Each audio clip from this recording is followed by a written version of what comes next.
Hey everybody, it's John Ziemba here, and I want to show you some best practices when working with clients with the mobile app and your KW command website. Now, this video is being recorded on April 13th, so it's possible as time goes on there will be different tactics and some of these items won't be necessary.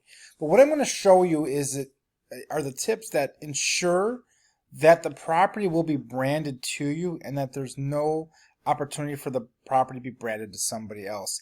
In addition, we'll show you how to see the properties that your client is liking or clicking on the heart and adding to their collection, as well as how to set up searches and how to instruct them to set up searches. So I'm going to start off by number one, taking a contact in my database. So you can see I have this contact in my database and I have their email address and phone number.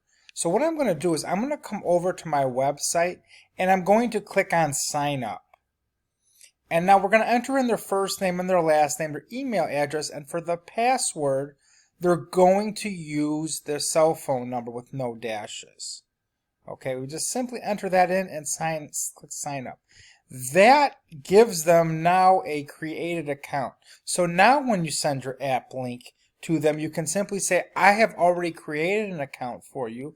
I've used your email and your password is your phone number. Now these are one-on-one conversations you're having. I'm not going to blindly do this for people that I have never met or have no relationship with.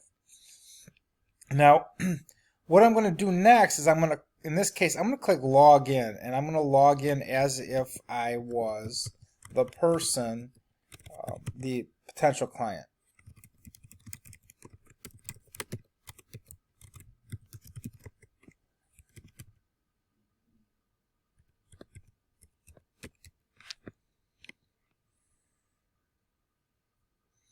So what you'll notice now is I have logged in, and one of the ways that you can tell that I've logged in is it has the initials here.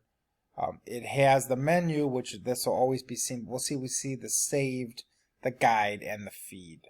Okay. So now this person has their own personal account. Well, one of the things that we'll notice is that we can come and click on saved, and if there is no saved searches, the only option we will have is, say, collections, and we'll have a view all option. So we'll click on view all, and now you will see the collection of the person. This is their own private collection. Now this is usually contacts, favorites is usually the default name. So I'm going to suggest you click on the pencil icon here, and you want to edit that and put the client's last name and then homes to see, so that when they favorite options or they like them, which we'll cover in a minute, they will be in a folder that's very obvious on what the next step is. Then what you will do is you will actually add yourself as the agent, as the collaborator. So you would put your name here and then the email address that's tied to the app that you actually have downloaded on your phone as an agent. This will allow you to easily see that information. In addition, when you logged into your command website the same way we did, you would see the collections for all your different clients. I'm finding that's the easiest way right now. In addition, you will see that you can create saved searches, and we'll cover this now. So in order to create a search, all we need to do is start with some search criteria. So I'm just going to pick Schaumburg, Illinois, and I'm going to complete a search. Now, what I like to do is, this map is nice, but I like to switch the map to a satellite view. It just makes things a little bit easier for me to see.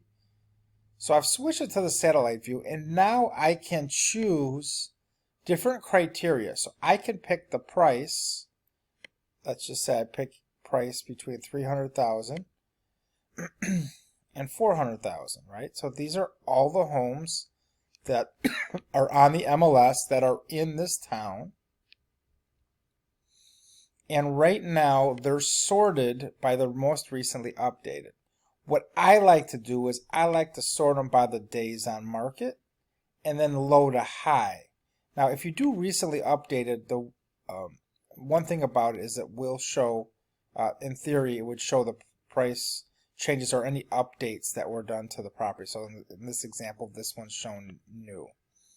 So I'm going to click days on market, and this will show the newest properties that are on the market. And if I sort low to high, of course the ones with the lowest days on market will show. Now what you'll notice here is I just clicked on a property, and as I scroll down, one of the options I have is to click save, and when I click on save, you will see I can add it to that specific collection. So that's how a client would add a property to the specific collection. Now when I'm back here and I have the search set up, all I need to do is click the save icon right here, and I can add that search. So I would call this Schaumburg homes 300 to 400K. That would be what the search results are. And then after I click the save option here, I would then see here is my option here for homes. So, and if I added additional criteria, like in this example, I have 3 bedrooms. So these are the search criteria that we've had there. In addition, what else I can do is I can add items based on specific boundaries. So let's say somebody says, I want to live near a school. All I have to do is type in the school, and the website will zoom into it. So I am just going to zoom out a little bit here, and I'm going to clear the filters in this case. I'm going to just reset the filter so that there's no filters at this point. And I'm going to use the draw option here. So all I need to do is click on the draw option, and I can use my mouse to simply draw the area which I might be interested in, which that is fairly easy to do. Then when I'm done, I can click save, and now I can name this homes near Hanover Highland School. Now keep in mind that anytime I get a pop-up window, anytime I click outside the curtain here, it will disappear. So I just have to be very careful that I'm only clicking in here as I'm typing. Then I'm clicking saved search, and then it will save the search. And we will notice that all the saved searches show up here in the saved options. And you know that this will work 100% for your clients, as it is in their account. And you know how to log into their account because you created their username and password in case there ever was an issue. Now, one other thing you can do is you can come over to their contact card, and you can also set up a search for them. So I can click on Create Saved Search. Let's just say, call this Palatine Homes. And I'm just going to, let's see, search by, I can search by zip code. So we'll search by zip code. Okay, I'm going to do the price.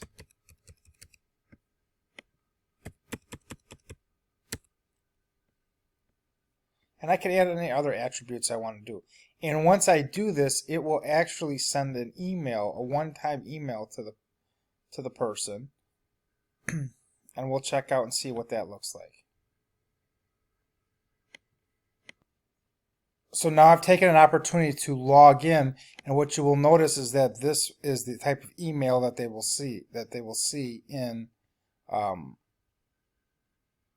their email after you've sent them this. One thing to notice is that once they get this email, you can click on see search results, and it's going to pop this up and says it's created a search, and I'm not quite sure why it's saying see 0 results, but when I click on that, you will see I will then see all the results here from 300,000 to 400,000 in that zip code. So just wanted to give you an idea on how everything is working together. Hope this was helpful. And you know, my goal is for you to make sure that everyone downloads your app and is signed up and branded to you. So good luck.